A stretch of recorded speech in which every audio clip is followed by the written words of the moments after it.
Hello दोस्तों, क्या हाल चाल? आप लोग कैसे हो? एक कॉमन क्वेश्चन जो अभी चारों तरफ सीए फाइनल के रिजल्ट के बाद स्पेशली जो मार्केट में हॉन्ट कर रहा है हर किसी को, और मेरे से भी मेरे बच्चे पूछते हैं कि सर एक पेपर है एससीएमपी सेकंड ग्रुप सीए फाइनल का, इसमें स्कोर इतने कम क्यों आते हैं, या इसमें बच्चे इतने सारे क्यों फेल करते हैं, मार्क्स इतने ख़राब क्यों आते हैं, क्या प्रॉब्लम क्या है? तो बेटा इसी के बारे में इस वीडियो में मैं बात करूंगा। आप लोग बहुत ध्यान से सुनना। जैसा आप सब जानते हो कि मैं एससीएमपी अपने पर्सनल कैपेसिटी में अपने कुछ स्टूडेंट्स को पढ़ाता हूँ। Publicly I don't teach, I don't have any पीडीजीडी, but still I have concerns because मेरे स्टूडेंट सक्सेसफुली इस पेपर को डील करते हैं और उसके कुछ लॉजिक हैं। और अभी बहुत सारे बच्चे मेरे को ऐसा क्वेश्चन पूछ रहे थे, तो मैंने कहा चलो इसके बारे में बात करते हैं। बेटा सबसे पहले इस पेपर का नाम क्या है, आपको एक बात तो बहुत क्लैरिटी रखनी चाहिए, strategic cost management and performance evaluation. तो जितने भी लोग, पहली चीज़ जो बहुत मायने रखती है, बहुत मैटर करती है, मैं आपको फिर से क्लियर करना चाहता हूँ, जितने भी लोग इसको कॉस्टिंग बोलते हैं, advance management accounting, new advance management accounting बोलते हैं, या न्यू कॉस्टिंग बोलते हैं ऑफ सीए फाइनल, भैया आप ऐसे टीचर से तो पढ़ना छोड़ दीजिए। अगर आप चाहते हो कि आपकी ज़िंदगी में कुछ अच्छा हो, ऐसे लोगों की बात सुनना, इनके क्लासेस देखना, और ख़ास करके ऐसे लोग जो आधे अधूरे क्लास आपको प्रोवाइड करते हैं कि जहाँ तो ट्रेडिशनल कॉस्टिंग है, जहाँ तो कॉस्टिंग है, तो वो 25-30% जो पार्ट है आपके सिलेबस का, जिसपे कि इंस्टीट्यूट 25-30-40% तक क्वेश्चन पूछता है, वहाँ वो 60-70 और 80% टाइम लगाते हैं। और जहाँ से 60% के क्वेश्चन आ रहे हैं, वहाँ टाइम का जो डिवोशन होगा, आप अपनी पेन ड्राइव उठा के, गूगल ड्राइव उठा के, अपनी live class face to face जो भी आपने करी होगी, उसका रेशियो प्रोपोर्शन आर्स निकाल के देख लेना, यही मिलेगा। वहाँ पे आपको 20-25% टाइमिंग दी गई होगी। जबकि होता क्या है, हम जब भी कोई क्लास करते हैं, जब भी कोई सिलेबस पढ़ते हैं, या किसी भी एग्ज़ाम को देते हैं, उसमें क्रेडिट सिस्टम होता है। अगर किसी चीज़ का वेटेज ही 60% है, तो हमने टाइम भी 60% लगाना है। और बाद में जब एक बार रिजल्ट ख़राब हो जाता है, जैसे इस अटेम्प्ट में बहुत ख़राब हुआ एससीएमपी का रिजल्ट, तो फिर रोना धोना और बहुत सारी बातें, बहानेबाजी और प्रवचन देना, मोटिवेशन देना, सब चालू हो जाता है। मेरे से भी इतने बच्चों ने पूछा है, तो मैं वीडियो बना रहा हूँ, नहीं तो मैं जबान ही नहीं खोलता हूँ, ना मैं बोलता, एक शब्द नहीं बोलता इसके बारे में। तो ये जितना भी ये costing costing costing, there is no costing. सबसे पहले there is strategic cost management and performance evaluation, and it is 60% different than the earlier course. पहली बात आपको दिमाग में साफ रखनी है। अगर कोई टॉपिक ठीक पुराने कोर्स की तरह ही अभी भी आपके सिलेबस में है, तो भी वो पुराना वाला नहीं है, तो भी वो पुराना वाला नहीं है। से फॉर एग्जाम्पल, जिसको आप मॉडर्न कॉस्टिंग कहते थे, बिजनेस इन्वायरमेंट कहते थे, वो आज भी है, वो पहले भी थोड़ा बहुत था, पहले से थोड़ा ज़्यादा है, अब इन डेप्थ है, अब उस पर केसेस हैं, केस स्टडीज़ हैं, है ना? मानते हो ना तुम लोग सारे? लेकिन वो पहले की तरह नहीं है। अभी फॉर एग्जांपल, अभी तुम्हारे इस अटेम्प्ट में क्वेश्चन आया, पहला ही क्वेश्चन 20 मार्क्स का केस स्टडी बिजनेस एक्सेलेंस के ऊपर था। एक क्वेश्चन मैंने देखा वो बिजनेस वो वैल्यू चेन के ऊपर था, और भी ऐसे प्रैक्टिकल कुछ प्राइसिंग डिसीजंस पे थे। जुलाई 21 की ही बात कर लेते हैं। आपने किसी भी क्वेश्चन को ऐसा देखा क्या कि सीधा सीधा कैलकुलेशन करनी है, मैथमेटिक्स सॉल्व करना है, प्रॉब्लम सॉल्व करना है? Problem solving has only 20%, 30% weightage now in the new course. 70-60% weightage of the interpretation of what you have done, number one, and that also not as like a manager, that also as a strategist. अब there is a difference, manager में और strategist में difference है, पहले आपको ये बात समझनी पड़ेगी। ये बात की अंडरस्टैंडिंग की प्रॉब्लम है बच्चों को, टीचर के लेवल पे भी है। इसीलिए वो आज भी न्यू कॉस्टिंग बोलते हैं, आज भी कॉस्टिंग बोलते हैं, न्यू कोर्स की कॉस्टिंग बोलते हैं। क्यों बोलते हैं? आप है ही नहीं वो, एवं ही बोल रहे हो, आप जबरदस्ती बोल रहे हो, चिपका रहे हो, है ही नहीं वो। ठीक है, तो ये चीज़ें आपको समझनी पड़ेगी कि आपको जो थियरी बोली जाती है, आपको कॉस्टिंग की थियरी है, न्यू कॉस्टिंग की थियरी है, स्ट्रेटेजिक कॉस्ट मैनेजमेंट की थियरी है। पहली बात की थियरी जैसा कुछ भी नहीं है, ठीक है। और अच्छा, उस शब्द को थोड़ा और अपग्रेड कर दिया लोगों ने मार्केट में, उसको बोला बेटा प्रैक्टिकल थियरी आ गई है। मेरे को सच सच दिल पे हाथ रख के बताना सारे बच्चे जो मुझे सुन रहे हैं, ये प्रैक्टिकल थियरी क्या होती है यार? What is this practical theory? Either this is practical और दिस इज थियरी, राइट? बिल्कुल गलत बात है। ये बेसिकली एक प्रैक्टिकल एस्पेक्ट है जो इंडस्ट्री में एज इट इज इंप्लीमेंट होता है। Now that has implication on cost, उसका कॉस्ट पे इंपैक्ट है। जैसे फॉर एग्जांपल आप पॉटर्स 5 फोर्सेस मॉडल पढ़ते हो, स्ट्रेटेजिक मैनेजमेंट में पढ़ते थे, तब तो आपने रट्टे मारे थे, तब तो आपने वो 5 फोर्सेस और उसकी थोड़ी थोड़ी डेफिनेशन रटी थी।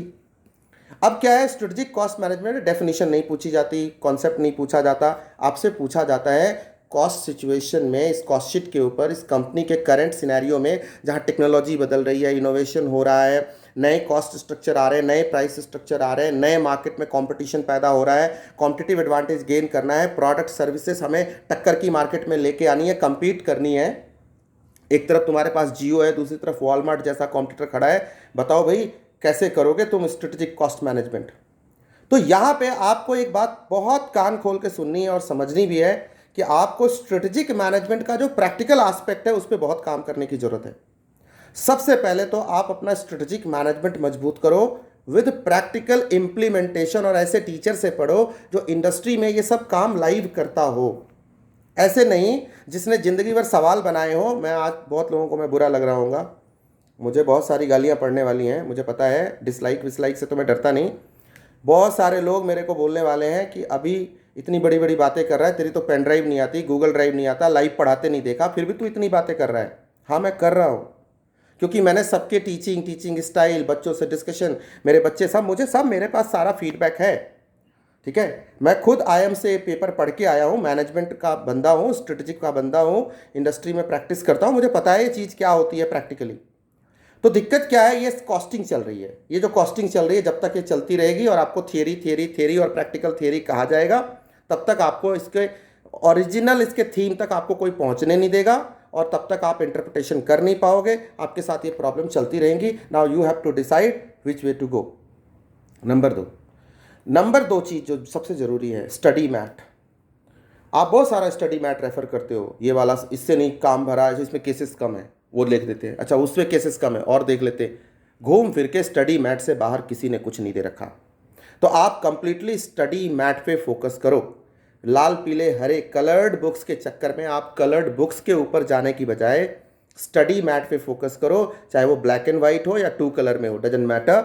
स्टडी मैट से बाहर कोई भी टीचर SCMP में एक क्वेश्चन नहीं पढ़ा रहा, आप ये गारंटी ले लो मेरी। मैच करके दिखा देना, कुछ मिल जाए तो। नाम वाम बदलने को मैं क्वेश्चन बनाना नहीं कहता, ठीक है। कभी कभी हम जैसे कुछ लोग पढ़ा देते हैं नए नए क्वेश्चन, तो उस पर उल्टा क्रिटिसिज्म आ जाती है, पता नहीं एक्स्ट्रा क्यों। क्योंकि इंस्टीट्यूट जब नए क्वेश्चन पूछता है तब तो आपको बता के नहीं पूछता कि स्टडी मैट का कौन सा क्वेश्चन है।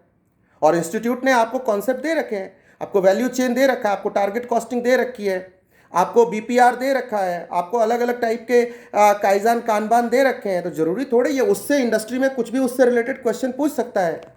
Institute had liberty to ask, और इंस्टीट्यूट ऐसे क्वेश्चन पूछता है। उसके लिए आपको थियरी नहीं, आपको उसके प्रैक्टिकल इंप्लीमेंटेशन तक जाने की जरूरत पड़ेगी, because you are a CA final student, you are no more a CA foundation inter student. Very simple, आपका एक्सपर्ट नॉलेज होना चाहिए, और उसके लिए आपको बहुत अच्छी स्ट्रेटेजिक नॉलेज होनी चाहिए, स्ट्रेटेजिक मैनेजमेंट की बहुत अच्छी नॉलेज होनी चाहिए। तब आपको SCMP कॉस्टिंग के साथ मिला के समझ में आएगा, ठीक है। बिल्कुल सी चेंज है सिलेबस में, सी चेंज है उसके अप्रोच में, सी चेंज है क्वेश्चन पूछने के अप्रोच में। पढ़ने पढ़ाने और प्रैक्टिस का अप्रोच आज भी पुराना है। और मॉड्यूल के क्वेश्चन के भी इंटरप्रिटेशन मैंने यूट्यूब पे सारे लोगों के देखे हैं। वैल्यू चेन में वो वैल्यू चेन पढ़ा रहे होते हैं, बेटा ये प्राइमरी एक्टिविटी होती है, ये सपोर्ट एक्टिविटी होती है, और ऐसे ये बताते ही नहीं कि प्राइमरी एंड सपोर्ट एक्टिविटी का लिंकेज कैसे करते हैं।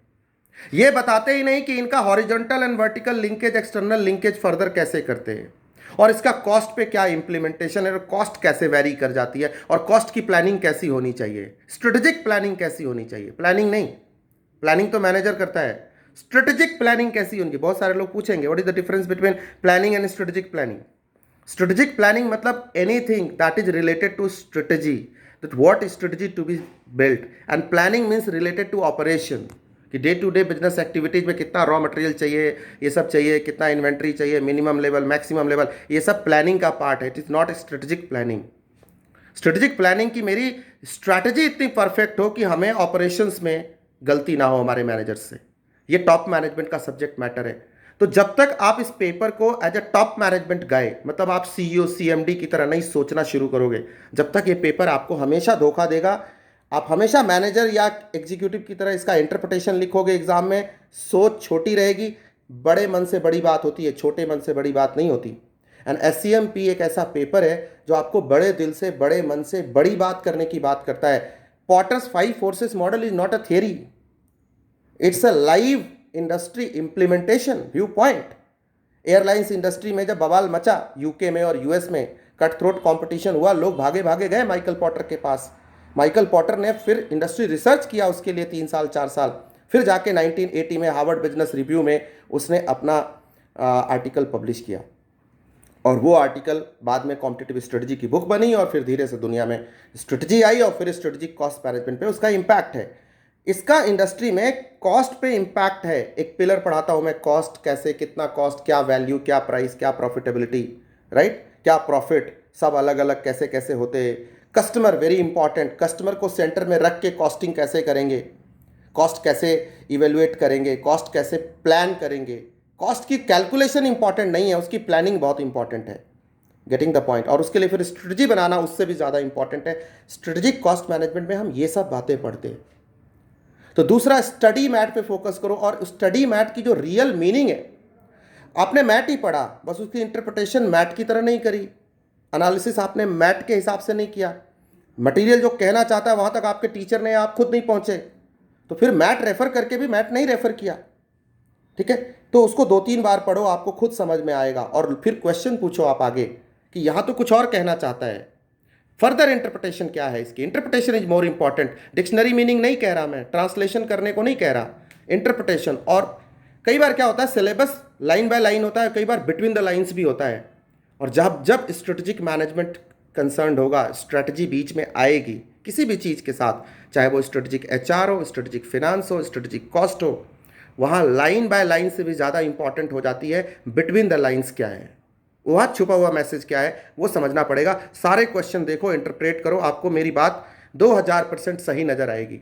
अभी शायद थोड़ी ऊपर से जा रही हो, क्योंकि अभी आपने एक फंक्शनल एस्पेक्ट, जैसे कॉस्ट अकाउंटिंग पढ़ा, जैसे तुमने फिनेंशियल मैनेजमेंट पढ़ा, जैसे तुमने कॉस्टिंग पढ़ी सीए इंटर में, तुम उसके हिसाब से सोच रहे हो, और इसीलिए प्रॉब्लम हो रही है। तीसरी चीज़, चौथी चीज़, कि नए क्रिएटिव क्वेश्चन को कैसे डील करें। नए क्रिएटिव क्वेश्चन जो आईसीआई पूछता है, सर उसके लिए एक ही तरीका है कि आप कॉन्सेप्ट को प्रैक्टिकली समझने की कोशिश करो। जितने भी कॉन्सेप्ट हैं आपकी बुक में, पहले चैप्टर से लेकर के लास्ट चैप्टर तक जितने भी कॉन्सेप्ट हैं, उनका प्रैक्टिकल, थियरी भी है तो उसका प्रैक्टिकल इम्प्लीकेशन देखो, क्योंकि इंस्टीट्यूट आज वही कर रहा है। ये कुछ बातें हैं जो आपको ध्यान में रखनी पड़ेंगी। अब आपके सवाल ये होते हैं, सर बुक कौन सी रेफर करूं, क्लास किसकी देखूं, ये इंपॉर्टेंट नहीं है, किसी की देख लो। इंपॉर्टेंट ये है कि क्या वो क्लास, क्या वो बुक इस रिक्वायरमेंट को पूरा करती है जो आईसीआई का लेटेस्ट पैटर्न है। नहीं तो कुछ ऐसी किताबें ढूंढो जो आपको स्ट्रेटेजिक कॉस्ट मैनेजमेंट के आपके रिक्वायरमेंट को पूरा करती हो। और मेरे हिसाब से स्टडी मैट से अच्छा कुछ भी नहीं है। इस पेपर के साथ आज दर्द इस बात का सबसे बड़ा ये है मेरे को, इस पेपर को सारे वो लोग पढ़ा रहे हैं, और चूँकि मार्केट में सबका नाम है तो आप तो उनके पास जाते हो, बट ऑब्वियस है कोई आदमी आके कुछ अलग बातें करेगा तो उसको तो वो ट्रोल कर देंगे, करते ही हैं। जो लोग आज तक कॉस्टिंग पढ़ाते आए थे और आज भी उसको न्यू कॉस्टिंग बोलते हैं, वो हिम्मत ही नहीं जुटा पा रहे स्ट्रेटेजिक कॉस्ट मैनेजमेंट है, और अगर बोलते भी है they don't mean it, and neither they teach you like strategic cost management. मेरे पास पूरा फीडबैक है सैकड़ों स्टूडेंट्स का, and bases that what ever I am saying, and मुझे पता है हज़ारों बच्चे मेरे को मेरी इस बात से अग्री करने वाले हैं। कोई मेरे को डिनाई नहीं करने वाला है, सर आप बिल्कुल गलत नहीं बोल रहे हो, मुझे पता है, क्योंकि ये बच्चों की भावना है, और मैं भी कुछ बच्चों को पढ़ाता हूँ, ठीक है। आगे सोचेंगे इसके बारे में। अभी मैं ऑलरेडी एक बड़े पेपर में उलझा हुआ हूँ सीए इंटर के, तो इसलिए मैं जानबूझ के नहीं बात करता इसके बारे में, ज़्यादा क्यों छेड़ना। लेकिन जो सच्चाई है, you should know the problem is that you are still studying costing, and अभी भी आपका प्रॉब्लम एंड उसका सोल्यूशन उसी पे नज़र है, और थियरी को आप थियरी मानते हो, जबकि वो 60% कंट्रीब्यूटर है जो पूरा प्रैक्टिकल है। अपनी स्ट्रेटजी को मजबूत करो, कॉस्टिंग अपने आप हो जाएगी, वो फंक्शनल एस्पेक्ट है, वो हो जाता है। स्ट्रेटजी नहीं समझ में आती अच्छों के, और जिसको समझ में आती है वही विनर बनता है, उसे कॉम्पिटिटिव एडवांटेज होता है। यही हो रहा है। जिस बच्चे ने इस नब्ज को पकड़ लिया है वो 70s 80s में मार्क्स ला रहा है, और नहीं तो एक प्रैक्टिकल पेपर होते हुए भी 40 स्कोर करना मुश्किल हो रहा है। इस अटेम्प्ट में तो मतलब भर भर के लोग इसमें फेल हुए, और हर अटेम्प्ट में हो रहे हैं। एससीएमपी प्रॉब्लम बना हुआ है न्यू कोर्स में जब से आया है। तो सॉल्यूशन मैंने जो आपको दिया, सोच बदलो, नज़र बदलेंगे, नज़ारे बदलेंगे, मौसम के इशारे बदलेंगे, खुद सोचना पड़ेगा इस बारे में। Wish you all the best. And मैं कुछ और सॉल्यूशंस के साथ आऊँगा SCMP पे जल्दी आप लोगों के लिए। जो मैंने कहा है इसको प्रूव करने के लिए कुछ वीडियोज़ बनाऊँगा, सो दैट कि आपको ये समझ आए कि यार रियली अगर स्ट्रैटेजी और स्ट्रेटेजिक, अगर कॉस्टिंग और न्यू कॉस्टिंग और स्ट्रेटेजिक कॉस्ट मैनेजमेंट में डिफरेंस है तो है क्या, और क्यों सर ऐसे बोल रहे थे। तो वो मुझे कुछ प्रैक्टिकली आपको करके दिखाना पड़ेगा। एक एग्जांपल देता हूँ, एक और एग्जांपल देता हूँ आपको। एक साहब थे, मैं किसी का नाम लेके नहीं बात कर रहा, वो एक विदेश की किसी यूनिवर्सिटी में पढ़ाने गए, फॉरेन में पढ़ाने गए। उनको लगा कि वो इंडिया में बड़े नाम हैं और नंबर 1 कॉस्टिंग के टीचर हैं, नंबर 1 2 में काउंटिंग होती है। तो ही थॉट कि अरे यार मैं तो नंबर 1 2 हूँ, चलते हैं पढ़ा के आते हैं। गए, नाम नहीं लूँगा कहाँ गए कैसे गए, आपको एक हिस्ट्री थोड़ी सी ब्रीफ समझा देता हूँ। वहाँ किसी यूनिवर्सिटी में उन्होंने एडहॉक प्रोफेसर के तौर पे, गेस्ट लेक्चर के तौर पे वो गए। उन्होंने बोला ठीक है साहब, आगे 1-2 क्लास दीजिए, हम देखते हैं आप कैसा पढ़ाते हैं। जब क्लास लेने गए तो पहले दिन उन्होंने, जैसे हम इंडिया में कॉस्टिंग पढ़ते हैं, शुरू हो गए, ये फार्मूला है, ये कैलकुलेशन है, ये है, ये वो है, ऐसे होता है, वैसे होता है। जब वो सेकेंड क्लास में पहुँचे, बच्चे देख देख के हंस रहे थे उनको। जब वो सेकेंड क्लास में पहुँचे तो वहाँ कोई बच्चे नहीं थे। बच्चों ने हुटिंग कर दी, उनका पूरा बहिष्कार कर दिया एक तरह से, नहीं एकदम उनको रिजेक्ट कर दिया बुरी तरह से, कि एक भी बच्चा नहीं बैठा था। इंडिया में कम से कम इतना तो है हमारे देश में कि कितना भी घटिया टीचर होगा, 5 बच्चे तो बैठे ही होते हैं अगले दिन, चाहे सारा क्लास खाली हो चुका हो, 2-4 फैन बन ही जाते हैं, नहीं अपने यहाँ। वहाँ ऐसा नहीं था, एक भी नहीं थे। तो पूछा, उन्होंने फीडबैक लिया, क्या हुआ, क्यों नहीं आए बच्चे। बोला बच्चे आपसे कैलकुलेशन सीखने थोड़े ही आए थे सर, उसके लिए तो सॉफ्टवेयर है, उसके लिए तो कैलकुलेटर है, वो तो कोई भी बच्चा निकाल लेगा बुक देख करके। कैलकुलेशन सिखाने के लिए आपकी क्या जरूरत थी? आपसे तो बच्चे केस पढ़ने आए थे, आपसे तो बच्चे उस थियरी को पढ़ने आए थे जिसको आप इंडिया में थियरी बोलते हो। आपसे बच्चे वो थियरी पढ़ने आए थे, उसका प्रैक्टिकल इंप्लीमेंटेशन देखने आए थे, उसकी कॉस्टिंग की कैलकुलेशन पे क्या इंपैक्ट है ये सीखने आए थे, केसेस पढ़ने आए थे। आपसे ये पढ़ने नहीं आए थे कि कैलकुलेट कैसे करते। वो उनको आता है, वो कर लेंगे, खुद कर लेंगे, उसमें टीचर की ज़रूरत नहीं है। बात समझ में आ गई? तो डिक्शनरी नहीं, ट्रांसलेटर नहीं चाहिए, इंटरप्रेटर चाहिए। And I will prove through some examples. I will come out with very soon with few videos and you will see that and will see कि कैसे इसको आगे, कैसे आपको मैं कितना मदद कर सकता हूँ इसके अंदर, राइट। तो अगर मेरी बातें अच्छी लगी हो तो थैंक यू सो मच, और नहीं लगी हो तो यार बुरा मत मानना। जो सच्चाई है बोलना था, क्योंकि मेरे बच्चों ने बोला था कि सर आप इस पर कुछ बोलते क्यों नहीं, बिकॉज आप इसको जानते हो, टीच करते हो, आप इसके प्रैक्टिशनर हो, you should say something about this. तो मेरे दिल में जितनी बातें थी मैंने अपने दिल की कह दी। But I will still say all the best, my best wishes to all CA finalist जो दिसंबर 21 में एग्ज़ाम देने वाले हैं। और मैं आप लोगों की इस बार ज़रूर कुछ मदद करूंगा, खास करके ऐसे एरियाज़ में जहां आपको ये कहा जा रहा है कि ये प्रैक्टिकल है, तो ये थियरी है, तो ये प्रैक्टिकल थियरी है, जाने क्या क्या है। तो लेट्स सी कि how can we differentiate, right, and क्या आपके एफर्ट्स में मैं क्या वैल्यू एडिशन कर सकता हूँ। So all the best, thank you, you are watching Om, bye bye.